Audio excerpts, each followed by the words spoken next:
In today's video, I'm going to teach you how to set notifications on Airbnb. To get started, open the Airbnb app on your phone or tablet or go to the Airbnb website in your browser. Once you're there, sign into your account if you haven't already. This is important because notification settings are tied to your personal account, so you'll need to be logged in before you can make any changes. After you're signed in, head over to your account section.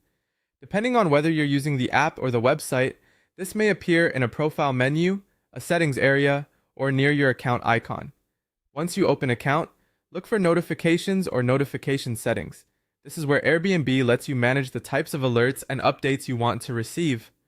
When you open the notification settings, take a moment to review the available options. You may see categories like messages, booking updates, trip reminders, host or guest activity, and promotions or marketing emails. Each of these serves a different purpose. For example, message notifications can help you respond quickly to hosts or guests, while booking updates keep you informed about confirmations, changes, or important reservation details. Trip reminders can be especially helpful if you want alerts leading up to check-in or other travel milestones. Now go through each notification category and turn it on or off based on your preferences. If you want to stay fully updated, you can leave most options enabled. If you'd rather reduce the number of alerts you receive, you can switch off the ones that aren't important to you, such as promotional emails. This part is really about customizing Airbnb so it works the way you want. If you're using the Airbnb app, there's one more thing to check. Make sure notifications are also allowed in your device's system settings.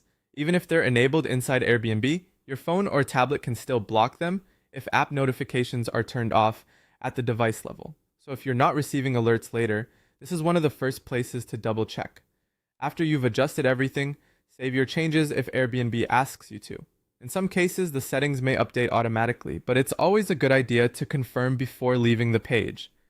Finally, test your setup by sending yourself a message if possible, or simply wait for your next Airbnb update to come through. That way you can confirm that your notifications are working properly and that you're only receiving the alerts you actually want.